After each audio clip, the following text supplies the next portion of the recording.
today in Trenton, New Jersey. Two guys just got, I'll show you right here. Two guys just got released after serving 25 years innocent. FirstFanRadio.com, man. I want to welcome to the show, man, Mr. Kevin Baker and Sean Washington. Welcome to the show, fellas. Just for the listeners and everybody that's just tuning in, that don't know you guys and they just heard y'all's story, I just want y'all to, introduce yourselves, let them know how the justice system has been unfair to you. I'm Sean Washington. I'm out of Camden, New Jersey. I was falsely accused and wrongfully convicted of a 1995 double homicide. I spent 25 years in prison for something I didn't do. We just got released about a month ago. Well, I'm Kevin Baker. Just released after serving 25 years for a crime I didn't commit. My code, I really didn't know him at the beginning. This case starts off strange because me and him never hung together. So it was weird from the beginning. And, so I was 24. I think he was 20. What he was? 24. And y'all ain't know each other. No, we knew each other. Just seen each other around in the hood. But yeah, we didn't hang together. We knew each other, but we didn't hang together. Okay. So when I was picked up, that's the first thing they said. Where's your boy? I said, what are you talking about? So they said him. Yeah. I said, I don't even hang with him. I went through the interrogation process, which was, they really didn't have no evidence anyway at the beginning. Okay. So, they asked me a few questions about my whereabouts that night. So, yeah. The typical stuff. Where was you at? Who you was with? So I answered. I didn't have nothing to hide. Yeah. You know what I'm saying? I'm innocent. So I couldn't incriminate myself at all. You know what I mean? Indirectly or anything. So I answered the questions. So next thing I know, I'm charged with murder. Charged with 2 counts of murder. These were investigators from the prosecutor's office and city detectives. As the thing going on, like, what's initially going through your mind? Like, what was your thought process at the time? I mean, they came to my house. Boom, boom, boom. Kicked the door. They came in heavy.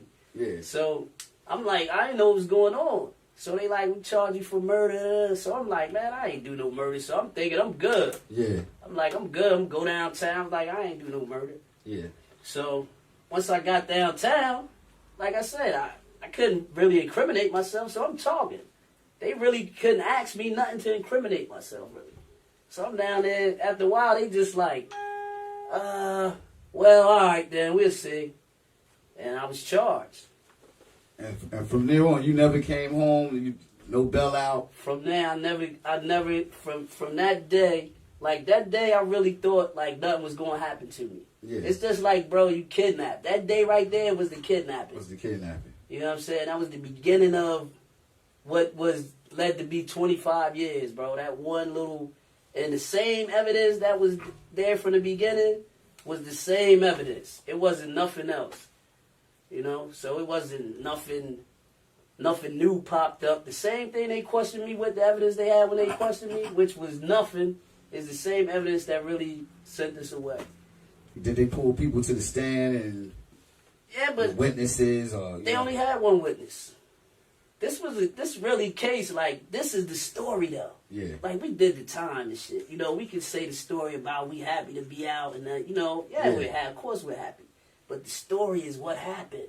Like, what they did. Yeah. You know what I'm saying? That's what people don't want to, you know what I mean? Because you'll really be pointing the fingers at people. You implicate people in crimes. Because a crime really happened. Definitely. So. Now, just holding that thought. Same scenario. I remember vividly. It was February 14th, Valentine's Day, 1995. I was on my way to my sister's house in Camden, in Centerville, Roosevelt Manor Projects. I'm pulling up her house, and I see all these cops up on the sidewalk running up in my sister's house. So I tell my man, yo, pull off, let's go. So I assumed it was some drug stuff because me and my people was into drugs. Yeah. So I just thought they raided the house for the drugs. The next thing my pager started blowing up. I call people back. They're like, yo, they got your nephew. They came out the house with a safe. So I'm thinking, that ain't about nothing. So, I figured we were going to try to bail my nephew out. Yeah. And they wouldn't give him a bail for a couple of days. They're saying that he had child support. He wasn't bail. He ain't had no bail. And then a couple of days later, they charged him with murder. And I'm still on the street. They locked him. I think he got locked up the 14th or the 15th of February. So when they locked him out here, it's for murder, and they looking for me. So my first thing is I called my lawyer. I had a lawyer who I had a retainer. Yeah. So well, he wasn't my lawyer at the time, but he used to be my old lawyer. I called him and said, yo, what's going on? He said, I don't know. He used to be a former prostitute. He said, I don't know. I said, all right. No, in fact, I called my father, told my father to call him. I said, call the lawyer, asked him what's going on. And I'm still in Camden. Then I called my father like the next day. My father was like, yo, I talked to the lawyer. He said, he don't know what's going on. I said, but he said if it was him, he wouldn't stick around. Yeah. So that was like, cold, like get out of here. Yeah. So I get on a bus and I leave Camden. Yeah. And I go up North Jersey to some dudes I know I was in juvenile joint with. I come down to Trenton to some people I know because I used to work in Trenton at World Engineering Company on Pennington Ave. So I met some people down here when I was working up here in 93. So I go to their house, I'm chilling there for like a few weeks. And then I decided, let me go to Camden to see what's going on, see if I can get one of these lawyers. Yeah. As soon as my first day back in Camden, they must be looking on the highway for me coming in through binoculars because they locked up the same day, which was March the 23rd of 95. So I was on the run for like a month. Okay. And my nephew was already locked up. So I had got charged with a double homicide and a single. They made me and him co-defendants on a double homicide. One of my nephews, they made us co-defendant on a single homicide. So it was okay. It was March the 22nd, 23rd, 95. I come back to Camden to get locked up. So the detectives come in, and the first thing they say is like, tell us what happened. So I'm thinking, tell you what happened. I'm thinking, I was like, man, I don't know what happened. I wasn't there. And I said, I got a lawyer. I told my lawyer, I said, I don't got nothing to say about my lawyer. They still trying to talk to me for like an hour or so, different detectives about different cases, playing good cop, bad cop. I'm like, listen, I have nothing to say. I said, I got a lawyer. I said, let me call my lawyer. We can talk about anything y'all want to talk about. And we went on for like I said, for a couple hours with that before they finally just gave up trying to talk to me. They take me to the county jail. I'm in the county jail. And at first I heard they had locked him up too. What they locked him up for? Then, I heard when I was on the street. And then I found out that me and him got you single. So I'm like, well, I'm thinking I ain't do shit. We gonna beat this, This ain't about nothing. And then I go to the county jail, and then, I think I run into them. I'm in there in the county jail for like a week. I had a parole violation. So they snatched me out of the county, sent me to the northern state to do my parole violation. Out there for about 7 months, come back. I figured, well, I'm gonna go to trial. We're gonna beat this. We didn't do it. Different associates are coming at me saying, yo, we're gonna get you this lawyer, ABC. I said, yo, I didn't do it. I don't need a lawyer. Hold the money from when I got out. So I ended up going to trial with a pool attorney.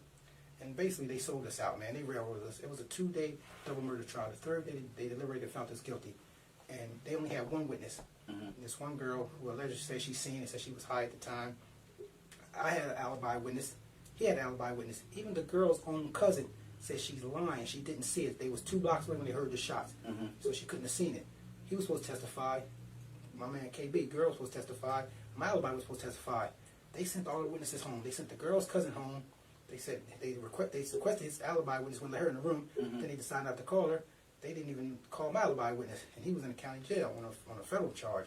So it was a setup, man. One of their brothers said to me, man, they did a drive-by on y'all, and it was just a setup, man. They had to get somebody. I spoke to another lawyer too during the course of me going to trial, and he had told me, he said, he explained to me, he said back in '92, Camden had the highest murder rate. It was 40-something murders in Camden. They only solved 20.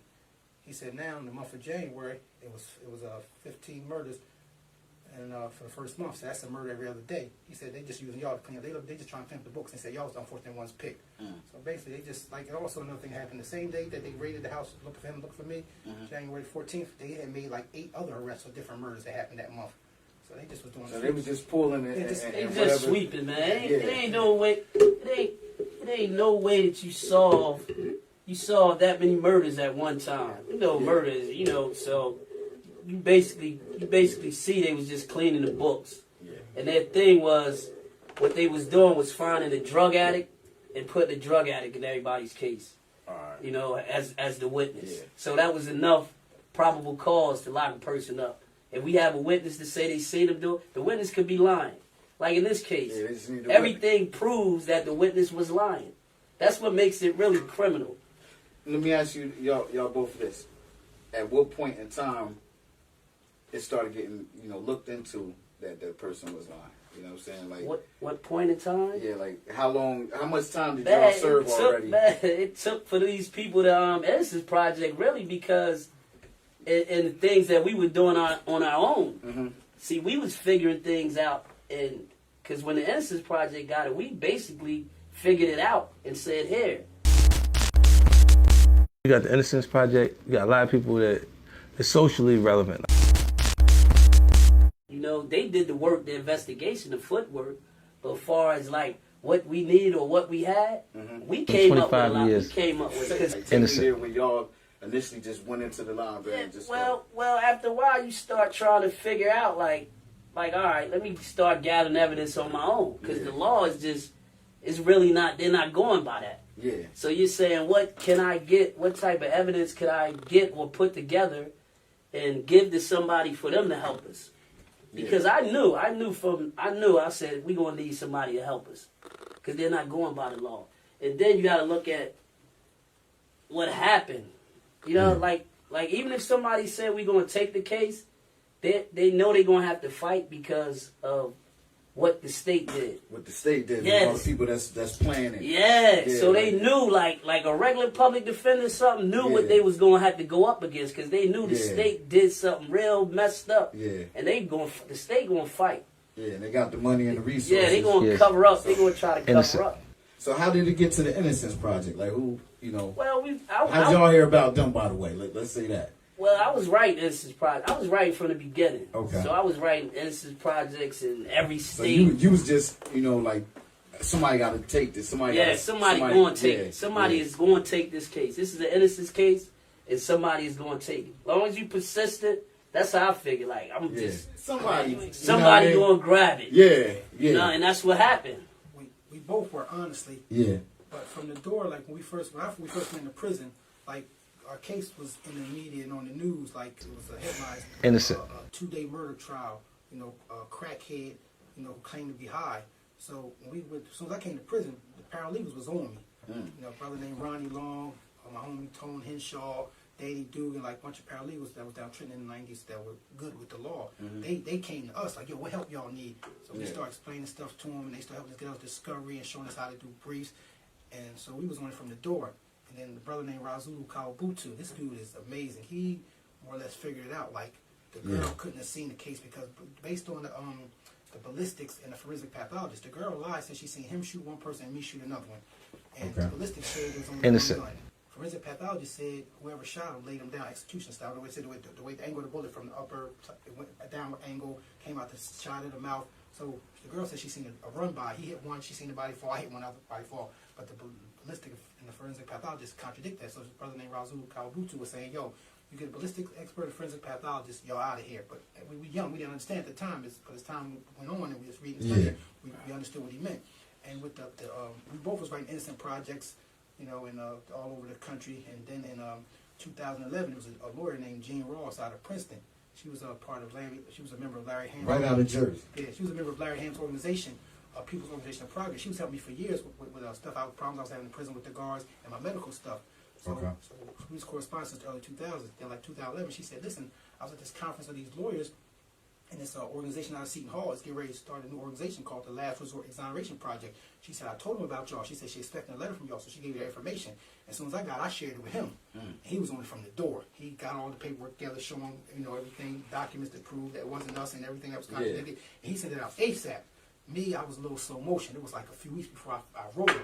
So I finally wrote them, and they, you know, sent us a questionnaire, asked us a bunch of questions, had to sign waivers and whatnot. And then, you know, from whatever he sent them, showing that was a sign for you at that time. Like that was that on that shit. Yeah, that was the one. That was that hit you was talking about. You wasn't gonna tell me though. Like, man, y'all do innocent cases. Yeah. All right, this is an innocent case. So that's you was adamant. That's how I came at it. And your presentation too. Yeah, everything was together. That's what she said too. She said everything I told her panned out. So if I say such and such, this don't look right, and she investigated, bam, it panned out. So she said after that she was on it from the gate. Yeah. So. One of the most ironic things about this case I should have mentioned at the beginning. I found the people laying there dead. I made the 911 call. It was 9/5. I remember the 28th. I got a page. I was at my sister's house. I got a page like around 5 o'clock in the morning. So like I'm sitting at my sister's house cooking some chicken. Man, my nephew was in there. My oldest nephew. He was on the couch laying down asleep. I woke him up because I was in there making noise. So he came in there about 5:30. I'm cooking chicken, and he talking. Then my page went off. So I said, okay, it was an out of Camden number, you know. So I recognized the first 3 digits, but I didn't know who it was. So I had to get done eating the chicken. Then I said, yo, nephew, I'm gonna make this call. I'll be right back. This is about 5 of 10 of 6. I walked down there, And when I go down there, I go to the payphone and I put the change in the payphone, you know, because the call's only 55 cents. I made this call many times before. That was long. Payphone. I just didn't recognize. It was a Paulsboro number. I remember, but I dealt with some people in Paulsboro. I just didn't know who number it was. So I called. They put 55 cents in. It didn't go through. So I go around the corner, you know, see if any young boys out there so I can borrow some change from. And as I'm looking out, and nobody's out. And I look down the corridor in the projects. And I see something laying on the ground. And I'm looking. First it looked like a bunch of curtains or something. Yeah, like, you know, clothes. And as I'm getting closer, it looked like two little kids. Because I got like 6 feet away, 6, 8 feet away. I realized it was 2 dead people. And the male victim had on an army fatigue jacket. I was with my youngest nephew earlier that morning. He had on a green leather jacket, money green leather jacket. So I thought that was him. So I got upset and started screaming, "Oh my God, they dead, they dead!" I'm crying and everything. Neighbors start coming out calling me, "Yo, what's wrong? What's wrong?" Like somebody laying here dead, somebody laying here dead. I went and made the 911 call. So it's crazy how I made the 911 call and ended up getting charged with murder. And from the beginning, I was telling the lawyers who was representing us, get the 911 call. I made the call. We got it. Hello? Yo, send the police and the ambulance and the coroner's office to Asia Central, please. What's the problem? I just found 2 dead people. Outside? Yeah, they're full of blood. They're full of blood? Okay. Send somebody, please. Okay. Everything I told the lawyer about me making the call, everything I said, it was inside the 911 call, the transcribe, the transcripts, you know, but we never got the tape. I told the lawyer to get the tape, but he never did. So then they denied my direct appeal. We lost trial. I told the direct appeal lawyer to get it. They never got it. I told the PCR lawyer to get it. They never got it. They tried it, but they didn't get it. Then, you know, in 2011, when the college came in and we was telling them about it, and they went and got our files from the public defender's office, and they was looking at some of my old letters while I was writing the public defender's office, telling them to get this 911 tape. So in 2011, they took his case, and then 2013, after they got the 911 tape and seen I was on it, then they took my case. They immediately filed a motion for new trial based on loose covered evidence. So Innocent. It's crazy. Like sometimes it's just blows my mind that I made 911 call and I get charged with murder. You know. Yeah, but that's the thing though. They didn't bring that information out. Yeah. See that's like I said, like that's really the story. Like this case is a criminal. Not us. We ain't commit the crime. They committed. Like that's what really is. Like he's saying, like. The public defender's office didn't do nothing. This was the type of shit that it could only happen once like this. Yeah. Like, it's people it's a bunch of innocent cases, a bunch. But I'm talking about the way this case was, it only could happen like, damn, ain't nobody watching this shit. You can ready to get this shit off for them? Ain't nobody saying that? Innocent. Like, man, let's try it. Because the state know that the perception the jury have of you is always in their favor. So they'll take you to trial with this one little lady. You know what I'm saying? Because what they'll do when they get to trial is show them a bunch of pictures of the body. You know, that's how they get to the jury. They do little tricks to get to the jury. And you're sitting there because we always think, they tell you you're innocent. They got to prove you guilty. Yeah. So we sit back, man. They got to prove it. I ain't do nothing. They got to prove it. Yeah. No. You got to prove that you didn't do nothing. They could just put you in a tank and say survive. Yeah, because the jury's perception of you is already flawed. They already looking at you guilty. You know, and they'll take that chance and say, hey, we don't have nothing. They don't have nothing to lose. They don't really care. And then when they convict you, you know what they do? Oh, the jury convicted you. But the jury was under the impression that you brought us in here like we were actual suspects. The jury thinking like you're not just bringing people in there that didn't do nothing. You know, so... I've been a jury, you know what I'm saying? Like, it do look like what he just said, you know what I mean? Like, damn, they ain't just bringing nobody in for nothing, you know what I mean? They had to do something. You know, you never really get to, hear the person that, you know what I mean, was victim of that, you know what I mean? Side of the story, you know what I mean? Because they already, like you said, they put a perception on you.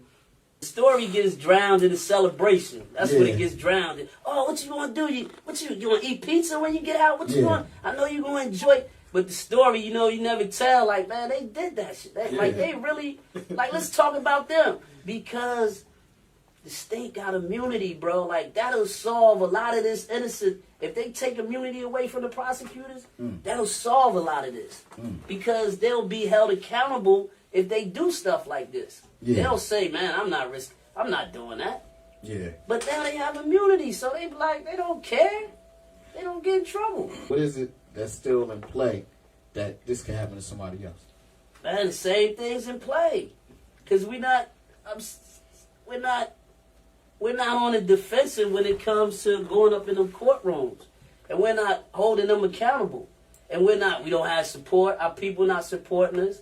That's another thing. Yeah. You know, we going up in them courtrooms and they see that ain't nobody really helping you. They gonna do whatever they want to do to you. One of the biggest things I see that's still in play from when we got locked up is like the beginning process. In the beginning, before they indict us, they present the evidence to the grand jury. You know, it's a secret jury where the prosecutor go in front of them with all the evidence that they have against the person, why they should be indicted. Mm-hmm. And that's what they did with us. And what they're not doing is they're not presenting all the evidence. Because they presented evidence in one of my grand jury hearings that the gun used in one of the cases that I was charged with was used in another murder. But they never told the jury that somebody else was implicated in that murder before I was. Yeah. And when we went back to the county in 2017 for a hearing, there was a lot of young brothers coming in there. You know, they see I came from the prison and see I'm up every morning reading my law books and what I going over my case. So they come ask me questions about law. And I'm like, first thing I ask them, I say, yo, did you get your grand jury minutes? Let me check them out. And a couple young fellas, they had their discovery, and they didn't have a grand jury minutes. But you have to sign for whenever they give you your legal stuff. I said, yo, you sign for your grand jury minutes. Where are your grand jury minutes? And they like, I don't know what that is. What is that? So the grand jury process is fatally flawed. While I was in prison, I was helping a lot of guys read their cases, and I read about 4 or 5 dozen grand jury minutes. And 90% of them was fatally flawed. They're not presenting everything to the grand jury because they're supposed to present what they have exculpatory, that'll help you, and inculpatory, what's against you. But the state is not doing that. And from the door, the lawyer is supposed to challenge the grand jury minutes, but they don't do that. They're supposed to challenge the probable cause hearing, have a Wade hearing, identification. There's a bunch of hearings that the lawyers, public defenders and lawyers, are supposed to do in the beginning for the defendant to see was this process followed correctly in bringing this man to trial, and they don't do that. So, and a lot of young guys, a lot of people, young, old, when they talking about football numbers and basketball numbers they're gonna give you, they say, okay, instead of giving you this 30 years, we're gonna give you this 5 years. Everybody's copping out. Yeah. And they offered us low deals. Yeah. But we ain't do it. I'm not taking no deal. Yeah. The responses back from the Innocence Project. How fast? That wasn't like a fast process either. Yeah. It took 9 years. The Innocence Project took it in 2011. So it took 9 years. Because we still had that same judge on there too. And the same judge now. Oh man. And since since y'all been released, what happened to that judge? Is he Nah, he died. Matter of fact, like what was it? Right after we got a reversal, I think, or before? Right before we got a reversal, like 2 weeks before we got a reversal. So let me ask y'all this, man. Y'all come home, all these, that judge, obviously, and, all the people who were against y'all. Oh, they gone. Like, most of them died off. Private practice. A lot of them still doing stuff that got something to do with the law. And that's what's crazy. And they still in law. They still doing something, or like some retired, 25 years, some retired. Yeah. But it's some that's still, like the detective in our case. He had to come to a hearing. Last year? 2017. 2017. He's still a cop. What was the movie? They just had the Central Park 5, I think. Yeah. When they see it. Did y'all see it? I just seen that. Wow. Now, for y'all, what was the experience like from y'all first time seeing that? Y'all home, obviously. Could y'all relate, like, right off bat? See, I could relate because, again, like what I was talking about, perception and how you're perceived, and, those things that they go through to convict us because they perceive us like that. Like, they knew some of them guys were innocent, but they start doing these interrogation tactics, to get those guys to confess and stuff that they knew. So you got to go to the... I don't want to get too deep. You got to go to the mentality of these people, man. Yeah. You know what I'm saying? Yeah. So, man, these people are really wicked, man, when they can sit there and do that. Most people, they go through it, they get rewarded with a lot, like, large amounts of money and everything, like, obviously, I don't know what y'all situation is and everything, but what y'all say... Nah, we ain't getting nothing. All right. Jersey's different animal. Jersey. If we in New York, we in New York. Nah, we ain't getting nothing. Jersey ain't paying nothing. But I'm saying now, would the money definitely take back everything that y'all endured from? Like, in y'all opinion. Money would be good, but I ain't gonna sit here in front shit like money wouldn't be. But they couldn't take back. You couldn't get that back. So if y'all got offered like 60 mil or Man, that'd be great. You know but what I mean? you still And- can't get the time back. yeah. You'll be all right. You'll be, Yeah. cause like I said, the time is done already. Like you'll be, Yeah. cause like I said, the time There's is nothing done they can give you already. for I that. really bring Get your that back, emotions yeah. in here. You can't have feelings for these guys like you have feelings for normal people.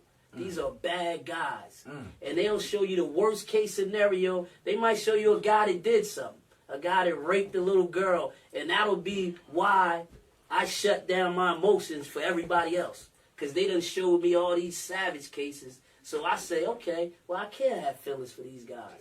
But people get caught up. The innocent guys get caught up in that. Because I don't have feelings, so I got to treat everybody else the same. The same. And the lady said that. You ever heard of Nancy Grace, the white lady that come on? She was a prosecutor.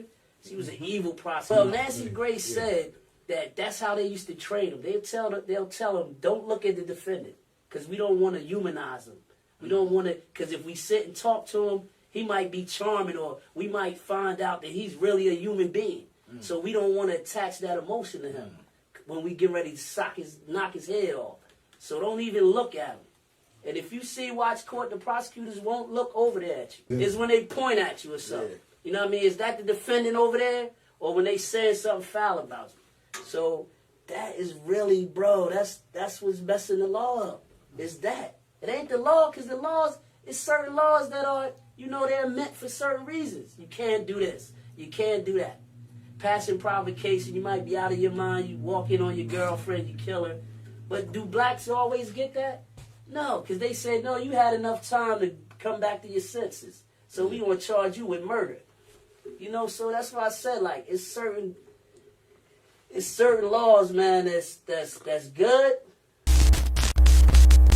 There's nothing they can give you for that. To get that back, yeah.